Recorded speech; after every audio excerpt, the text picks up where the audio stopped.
네, 요나서 2장 말씀을 네, 이렇게 생각하면 떠오르는 어떤 이야기가 있어요. 혹시 우리 친구들 아나요? 요나서 2장 이렇게 상상해 보면 네, 어떤 동화? 혹시 어? 어, 어린이 말고 어른이 얘기하신 것 같은데. 뭐라고? 우리 하겸이가 진짜 대답을 잘하거든요. 네, 저 정답 피노키오. 네, 피노키오가 좀 떠오르죠. 이렇게 물고기 뱃속에 들어간 이야기. 네, 그래서 그림을 하나 이렇게 보여주세요. 그림 있나요? 네, 피노키오의 이야기가 떠오르죠. 네, 물고기 뱃속에 커다란 물고기 뱃속에 들어간. 네, 그 다음 그림도 좀 보여주세요. 피노키오의 어떤 이렇게 한 그림 장면인데요. 물고기 뱃속에서 이렇게 제페토 할아버지가 편지를 쓰죠.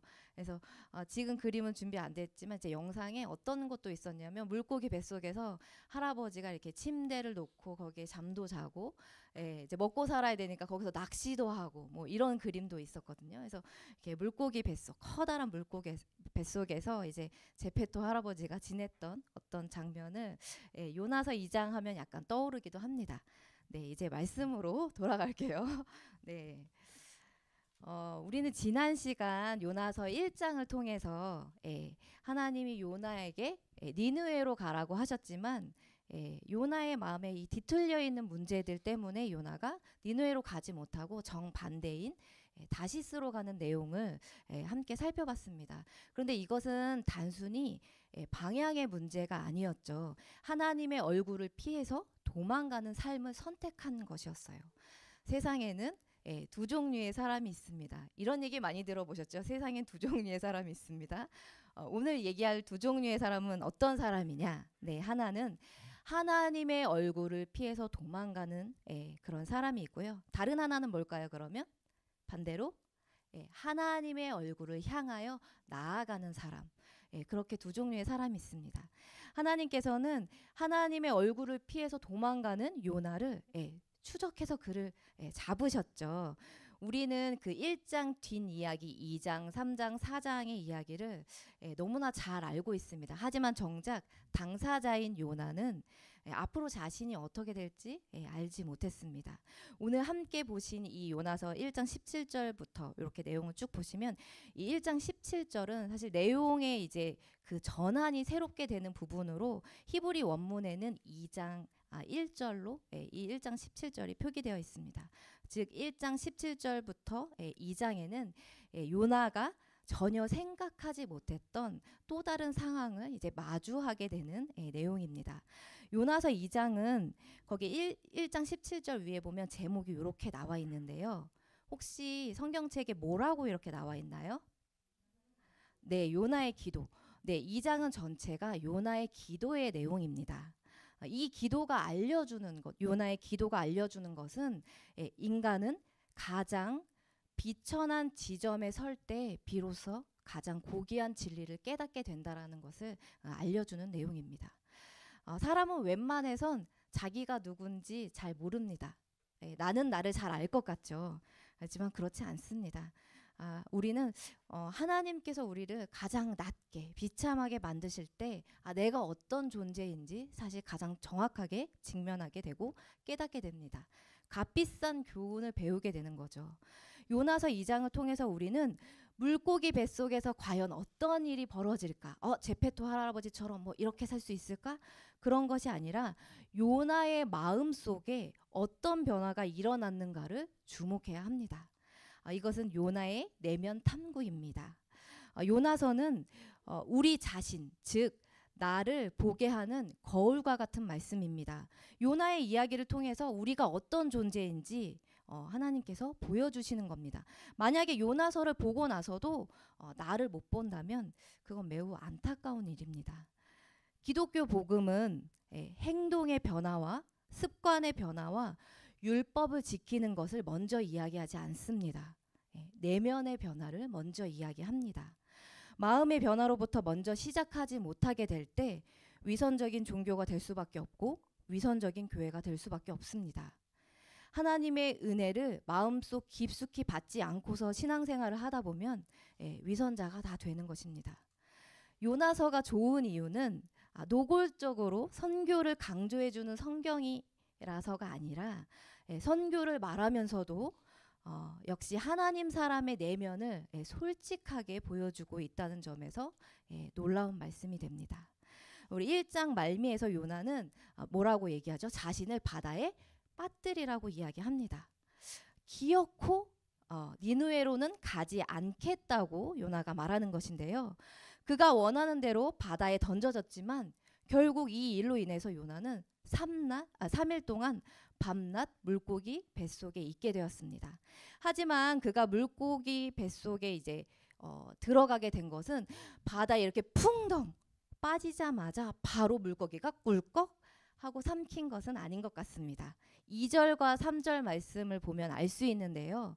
요나가 2절과 3절 물고기 뱃속에서 이렇게 이야기합니다. 2절, 3절 보여주세요. 우리 함께 읽겠습니다. 이르되 내가 받는 고난으로 말미암아 여호와께 불러 아뢰었더니 주께서 내게 대답하셨고 내가 수올의 뱃속에서 부르짖었더니 주께서 내 음성을 들으셨나이다. 주께서 나를 기쁨 속 바다 가운데 던지셨으므로 큰 물이 나를 둘렀고 주의 파도와 큰 물결이 다 내 위에 넘쳤나이다. 네, 2절에서 요나는 자신이 스올의 뱃속에서 부르짖었다고 말합니다. 스올은 물고기 뱃속이 아닙니다. 구약 성경에서 스올은 지리적으로 가장 낮고 깊은 곳으로 사람이 죽어서 가는 곳을 말합니다. 우리 표현에 왜 저승길이라는 말이 있죠. 그렇듯이 구약 시대의 사람들은 스올을 그런 곳으로 생각했습니다. 그러니까 요나가 물속에 빠졌을 때 마치 지옥에 던져진 것 같은 느낌을 받은 거죠. 그는 바다에 빠지자마자 바다 수풀이 그를 휘감고 있는 대로 물을 마시고 바닷속 깊이 꿀꺽꿀꺽꿀꺽꿀꺽 내려가서 죽기 직전까지 그런 고통을 겪다가 물고기 뱃속으로 들어간 것입니다. 물고기 뱃속에 들어갔으니 이제 휴 안심. 네, 제페토 할아버지처럼 침대도 놓고 낚시도 하고 그게 가능했을까요? 그렇지 않습니다. 물고기 뱃속은 우리는 들어가 보지 않아서 잘 모르겠지만 네, 그렇게 동화에 나오는 것처럼 편히 먹고 쉴 수 있는 곳은 아닐 것 같습니다. 굉장히 깜깜하겠죠. 왜냐하면 물고기가 입을 다물었잖아요. 칠흑 같은 어둠 속에 갇혀서 숨이 막히고 끈적끈적한 느낌, 위에가 역겨운 냄새, 소화가 되다만 물고기와 함께 뒤범벅이 되어서 아마 끔찍한 시간을 보내지 않았을까. 3절에 보면 이렇게 이야기합니다. 주께서 나를 깊음 속 바다 가운데 던지셔서 큰 물이 자신을 둘렀다라고 말을 하는데요. 하나님이 자신을 던졌다고 요나가 이야기합니다. 그런데 실제로는 누가 요나를 던졌나요? 누가 요나를 던졌죠? 네, 요나가 자신을 던지라고 해서 이방인들이 그를 바다에 던졌습니다. 하나님은 요나를 던질 생각이 없으셨습니다. 왜냐하면 요나가 회개하기를 계속 바라셨으니까요. 만약 요나가 배에서 나를 던지세요 하지 않고 하나님 제가 정말 잘못했어요. 제가 회개할게요. 전 니느웨로 갈게요. 라고 했으면 어떻게 됐을 것 같아요? 하경아, 만약에 요나가 나를 바다에 던지라 하지 않고 하나님 제가 잘못했어요. 저 니느웨로 갈게요. 하면 어떻게 됐을 것 같아? 바다가 잠잠해진대요. 또 어떤 일이 있었을 것 같아요?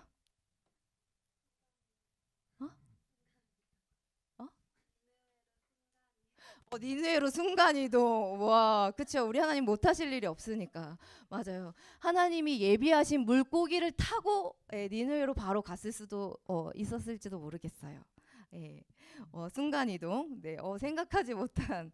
네, 바로 갔을 수도 있어요. 그러나 요나는 물에 빠져 죽으면 하나님도 더 이상 어떻게 할 수 없어. 이제 끝이야. 라고 생각했던 것 같습니다. 끝내 요나가 바다에 빠지자 하나님은 요나를 가르치시기 위해 한 번에 확실히 경험하도록 깊은 물속 수호를 경험하게 하신 겁니다. 사실 요나도 거기까지는 가지 말았어야 합니다. 권면할 때 돌아오는 것이 지혜입니다. 돌이킬 수 있을 때 돌이키는 것이 지혜이기 때문입니다. 하나님은 우리에게 권위가 있으십니다. 우리 인생을 다 아시기 때문입니다. 거기로 가면 왜 안 되는지 하나님은 정확히 아십니다. 그래서 우리가 큰 상처를 입게 될 곳으로는 하나님이 가지 못하게 하십니다. 문제는 권위에 순종하지 않는 경험을 반복하게 될 때 하나님의 사람으로 자라나지 못하고 평생 하나님과 싸우는 존재가 되고 만다는 것입니다. 그렇기에 하나님께서 요나를 그의 기질에 맞게 연단시키시는 겁니다. 네. 3절에서 요나는 하나님이 보내신 파도와 큰 물결이 자신을 덮쳤고 4절에는 내가 주의 목전에서 쫓겨났다라고 고백하면서 순간 자신이 주님의 눈앞에서 쫓겨나는 영적 단절감을 느꼈습니다. 하나님께서 자신을 버리기로 작정하셨다는 느낌을 죽을 것 같으니까 요나가 받은 거죠.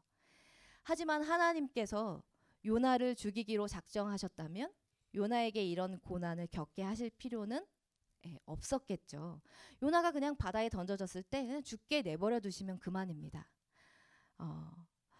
요나도 곧 이 하나님의 마음, 하나님의 뜻을 깨닫기 시작합니다. 그래서 주의 눈앞에서 쫓겨난 것 같은 그때 다시 주님을 바라보겠다고 요나가 고백합니다. 하나님께서 자신을 하나님 앞에 살게 하려고 자신을 바꾸려고 그렇게 하신다는 것을 이제 요나도 알기 시작한 거죠. 주님의 얼굴을 피해 도망갔던 요나가 이제 물고기 뱃속에서 언제 죽을지 모르는 그때 다시 주님을 바라보겠다고 마음 먹게 되는 이 경험이 바로 은혜입니다. 은혜인가요? 네, 우리 5절과 6절을 같이 좀 보겠습니다. 우리 5절, 6절 말씀 읽겠습니다. 물이 나를 영혼까지 둘러싸오며 기쁨이 나를 애워싸고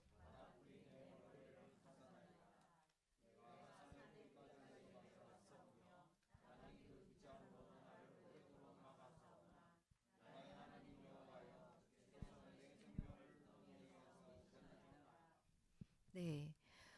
여기 보니까 요나가 깨닫기 시작했는데 5절 6절에 보니까 하나님이 요나를 이 요나가 이제 기도는 사실 이제 그때 뱃속에 들어갔을 때를 회상하며 기록한 거잖아요. 근데 자기의 이렇게 경험을 기도로 이렇게 쭉 했던 걸 이렇게 썼을 때 보니까 5절 6절은 어떤 내용이냐면 우리 권사님 집사님들이 어제 오늘 뭐라 하셨냐면 김장을 많이 하셨더라고요. 하나님이 지금 요나를 마치 배추포기처럼 바닷물에 푹 담그셨습니다. 김치를 담그려면 배추를 소금에 절여야 하듯이 그래야 푹 절여져야 나긋나긋해지잖아요. 요나를 지금 하나님이 완전히 푹 담그신 거죠.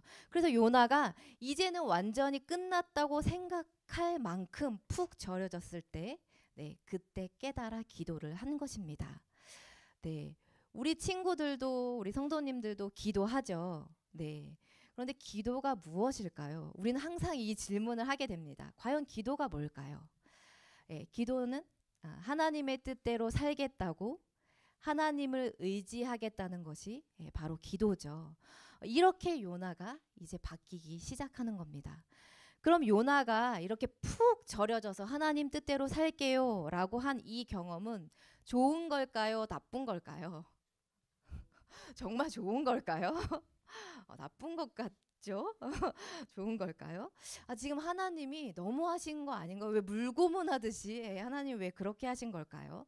우리는 여기서 약간 의문이 듭니다. 하나님 너무 하신 거 아닐까요? 그런데 그렇지 않죠. 성경에 보면 굉장히 오랫동안 절여진 한 사람이 있는데 바로 모세입니다. 네, 모세는 40년간이나 광야에서 절여졌죠. 네, 그가 얼마나 강한 사람이었으면 하나님께서 바로의 공주의 아들로 자란 모세의 이 똑똑함 그리고 그의 강한 길을 꺾기 위해서 그를 광야에서 40년 동안 절이셨습니다. 왜냐하면 그래야 그 입에서 기도가 나오고 하나님을 의지하기 때문입니다. 하나님이 인식되기 시작하고 하나님께 고개를 숙이고 하나님 앞에 무릎을 꿇기까지 하나님을 배워야 비로소 진정한 기도가 나오기 시작되는 것입니다. 탕자가 집을 나가 쥐염 열매로 배를 채우는 신세가 되자 비로소 아버지 집이 얼마나 좋았는지 생각하죠. 그것처럼 하나님의 얼굴을 피해 정반대로 갔던 선지자가 바다에 빠져 수호를 경험하자 이제야 하나님의 말씀이 생각나서 돌이키기 시작하는 것입니다. 그래서 이것은 은혜입니다. 네, 하나님께서 우리에게 인생을 경험시키실 때가 있습니다. 우리 친구들도 경험한 적 있죠? 굉장히 어려움을 겪은 적이 있죠. 네, 어른들은 더 많죠. 네, 이해할 수 없는 아픔을 겪을 때가 있고 슬플 때가 있고 노여울 때도 있습니다. 그럴 때 우리는 우리의 인생 가운데 그것을 있게 하신 분이 하나님이심을 인정하고 하나님을 믿고 그 시간을 지나가야 합니다. 우리가 경험하게 된 인생의 상황 때문에 하나님 앞에 나아가 기도하고 주님의 말씀을 붙잡는 기회로 삼아야 합니다. 요나는 바다 맨 밑바닥까지 내려갔을 때 그 상황 때문에 기도하게 되었고 주의 말씀을 떠올렸습니다. 바로 그것이 요나가 주님 앞에 나아갈 수 있는 힘이 되었습니다.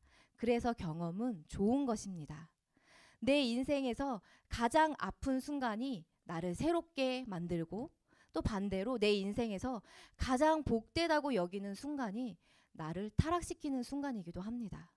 그러나 하나님께서는 우리의 인생의 모든 순간들을 엮어 결국 선이 되도록 하십니다. 하나님은 신실하시고 실수가 없으십니다. 비록 내가 지금 이해하지 못하는 과정 가운데 있고 어려운 환경 중에 있을지라도 우리 하나님은 이 과정과 경험을 통해서 우리를 자라게 하시며 더 멋지게 만들어 가시는 분입니다. 그런데 하나님은 왜 요나에게 죽음의 문턱까지 가는 수호를 경험하게 하셨을까요? 우리가 흔히 하는 말 중에 이런 말이 있습니다. 사람은 고쳐 쓰는 게 아니야. 사람은 못 고쳐. 이런 말을 우리 친구들은 못 들었죠? 아직. 네, 어른들이 종종 하는 말 중에 이런 말이 있습니다. 이 말은 사람이 얼마나 변하기 어려운지를 담고 있습니다. 남에게 물어볼 필요가 없습니다. 우리 자신을 보면 알 수 있죠. 얼마나 고집이 센지, 얼마나 완고한지, 얼마나 잘 바뀌지 않는지. 요나도 마찬가지였습니다. 요나에게 변화와 성장이 필요했으나 요나가 보통 고집이 아니었죠. 저 죽이세요 이거잖아요. 저 절대 안 돼요. 이렇게 사람이 사람을 바꾸어 놓지는 못해도 하나님은 사람을 바꾸실 수 있습니다. 하나님이 요나를 고쳐 쓰셔야 했습니다. 하나님이 요나를 만지셔야 했습니다. 사람은 자신이 살아온 방식에 익숙합니다. 그리고 자신에게 익숙한 방식이 옳다고 주장합니다. 심지어 내가 해온 방식만이 하나님이 받으시는 경건이라고 고집합니다. 요나가 지금 이 싸움을 하고 있는 것입니다. 하나님이 이스라엘 민족을 선택한 데는 그들을 통해 행하고자 하시는 하나님의 뜻이 있었습니다. 그런데 이스라엘은 그것이 자기의 복이고 자기 자랑이고 자기들만을 위한 것으로 착각했습니다. 요나는 자신들은 은혜를 받아 마땅하고 하나님 안에 있어야 하지만 니누에는 절대 안 된다는 틀어진 마음을 가지고 있었습니다. 신앙은 하나님을 중심으로 내가 하나님을 따라가는 것인데 요나는 지금 자기가 중심이 되어 하나님을 맞추려고 하니 하나님에게 싫어요 라고 당당하게 고집을 부리게 된 것입니다. 마태복음 19장에는 우리가 잘 아는 부작 청년 이야기가 나옵니다. 네, 영생을 얻기 위해서 이 부자 청년이 예수님을 찾아오죠. 예수님에게 어떻게 하여 제가 영생을 얻겠습니까? 라고 물으니까 예수님이 뭐라고 얘기하시냐면 네가 계명들을 지켜라 라고 말씀하십니다. 그러자 그 청년이 뭐라고 얘기하죠? 제가 다 지켰습니다 라고 대답합니다. 그러면서 예수님에게 저에게 아직 뭐가 부족한 것이 있습니까? 라고 묻죠. 그러니까 예수님이 뭐라고 하시죠? 네네 너의 소유 네가 가진 것을 팔아서 사람들에게 나눠주고 너는 와서 나를 쫓으라 라고 얘기하자 그 청년이 근심하고 돌아갔다라고 기록하고 있습니다. 왜냐하면 그 청년에게 재물이 많았기 때문입니다. 청년은 모든 계명을 다 지켰어요. 그러나 단 한 가지 이유로 예수님에게 돌아서게 되고 결국 그것은 주님의 반대편에 서게 되는 결론을 맞이하게 되는 거죠. 우리 누구도 내가 절대 싫다고 안 된다고 하는 그 한 가지 이유 때문에 주님의 반대편에 설 수 있음을 기억해야 합니다. 신앙은 주님을 반대해서 서는 것이 아니라 주님을 쫓기 위해 내 몸을 쳐서 복종시키는 것이며 십자가를 지는 것입니다. 그런데 선지자인 요나가 지금 주님의 반대편에 서 있는 겁니다. 그럼에도 하나님은 그가 선지자라 할지라도 죄와 약함을 가진 인간임을 아십니다. 인간은 하나님이 아니죠. 네, 우리는 하나님이 아닙니다. 우리는 창조자가 아닙니다. 우리는 창조자이신 하나님이 만든 피조물입니다. 우리가 피조물인 것을 어떻게 알 수 있나요? 우리가 피조물인 것은 우리 스스로 생명을 보존할 수 없다는 것이 우리가 피조물인 것을 알려주고 있습니다. 우리는 창조자가 만든 것들을 통해서 우리 생명을 공급받아 살아가는 존재입니다. 산소가 없으면 호흡할 수 없어 죽습니다. 하나님이 해와 달과 별과 바람과 구름과 비를 주시지 않으면 우리는 살 수 없습니다. 그분이 기르시는 소산물이 아니면 우리는 굶어 죽습니다. 우리는 그분이 공급해 주시는 것들로 생명을 유지하는 존재입니다. 또한 알파와 오메가이신 하나님처럼 우리는 모든 것을 아는 존재가 아닙니다. 우리는 다만 경험한 것을 알 뿐입니다. 하나님이 이 경험을 통해 우리를 만들어 가시고 세워 가십니다. 요나도 마찬가지입니다. 그가 아니어도 니느웨로 니느웨로 가서 하나님의 말씀을 선포할 사람은 아마 얼마든지 있었을 겁니다. 그러나 하나님께서 요나를 붙들고 씨름하시는 것은 그가 어떤 존재인지 알면서도 그를 사랑하셨기 때문입니다. 그가 선지자이지만 하나님을 떠나 도망치는 고집불통인 것을 하나님 아셨지만 그를 사랑하시니까 변화시키고 싶으신 것입니다. 그래서 요나를 바다에 넣으신 것입니다. 하나님이 택하신 자가 하나님 앞에 온전하지 않은데 어떻게 그를 통해 하나님이 일하실 수 있으실까요? 요나가 진정한 하나님의 사람이 되어야 하나님의 소망과 기쁨이 되고 온전한 하나님의 통로가 되는 것입니다. 물고기 뱃속에서 요나는 하나님께서 자신을 죽이려 하시는 것이 아니라 자신을 기다리고 계신다는 것을 알게 됩니다. 7절 말씀을 보겠습니다. 요나서 2장 7절 말씀 보여주실 수 있나요? 네, 우리 함께 읽겠습니다. 내 영혼이 내 속에서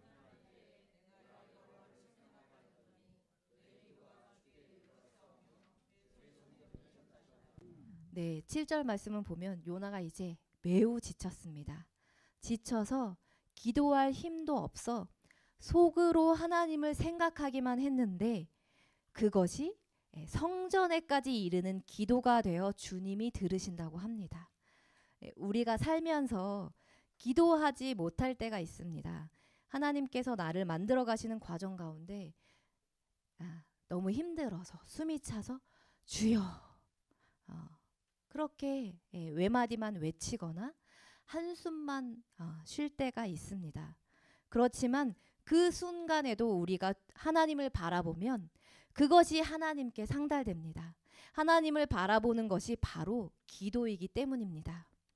하나님은 요나를 연단하셔서 요나가 다시 하나님을 바라보도록 만드셨습니다. 연단한다는 것은 경험한다는 뜻이 있습니다.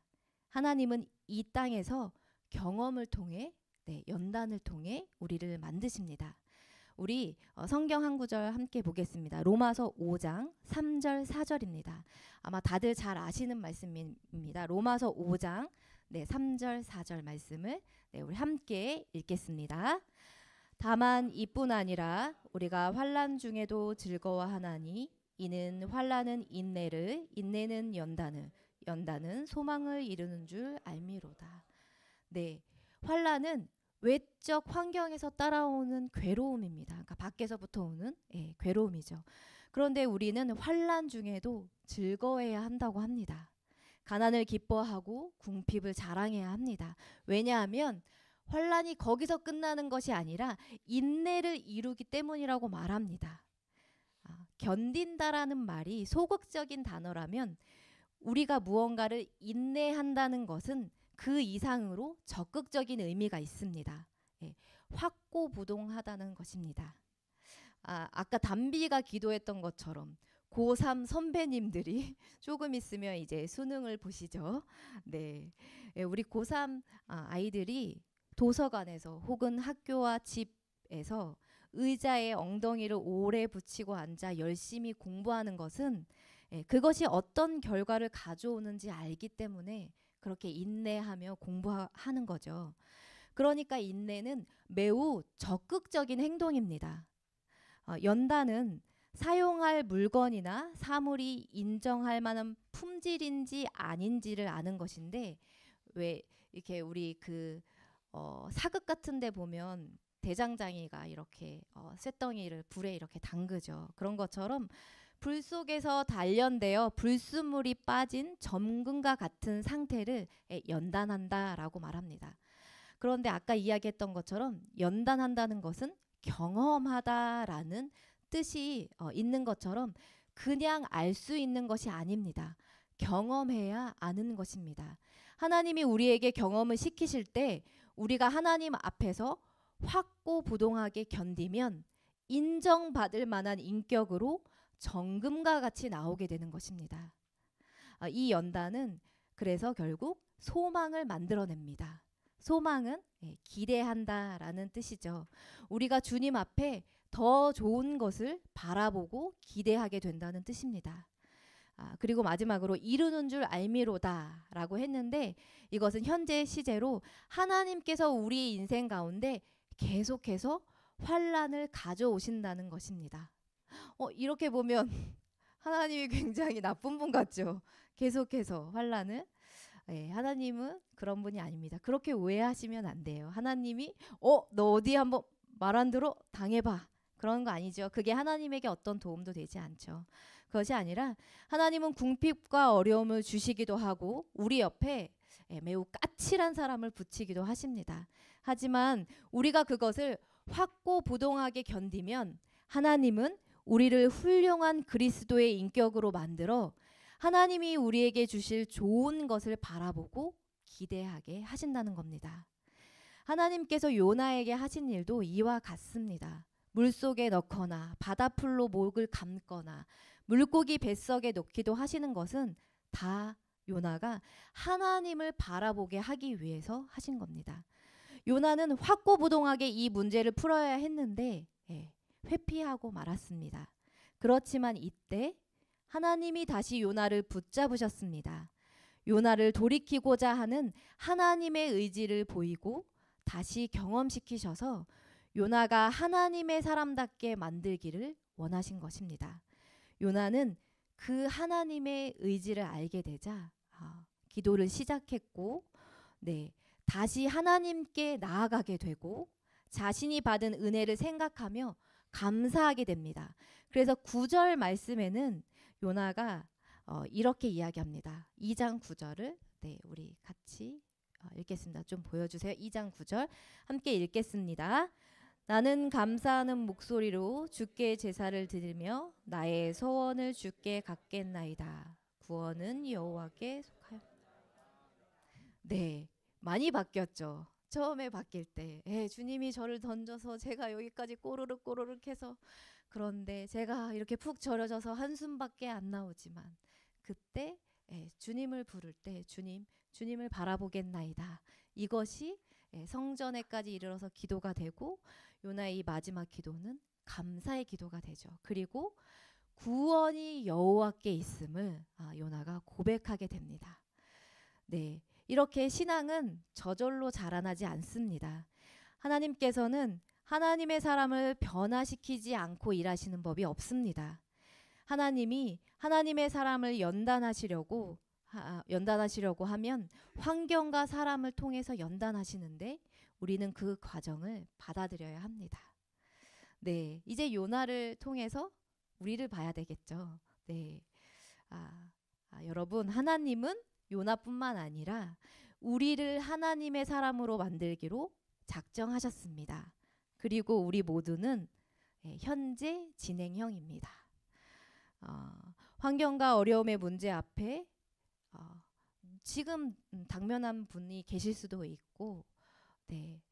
그래서 외마디 비명밖에 하나님 앞에 지를 수 없는 답답한 가운데 있는 사람도 있을 수도 있습니다. 그리고 내가 누군가에게 까칠한 존재로 옆에 있을 수도 있습니다. 하지만 여러분, 하나님을 붙잡으십시오. 우리가 변화될 때 우리의 변화를 통해 하나님께서 놀라운 일을 행하실 것입니다. 고집불통 요나에게 사명을 주시고 그에게 합당한 하나님의 사람으로 만들기 위해 그를 기다려 주시고 참아 주시고 품에 끌어안아 주신 하나님께서 그를 사랑하셨던 그 동일한 사랑으로 우리 속에 시작하신 착한 일을 그리스도의 날까지 친히 이루어 주실 것입니다. 그 하나님을 굳건하게 믿는 믿음으로 주 안에 거하는 우리 그 교회 모두 되기를 소망합니다.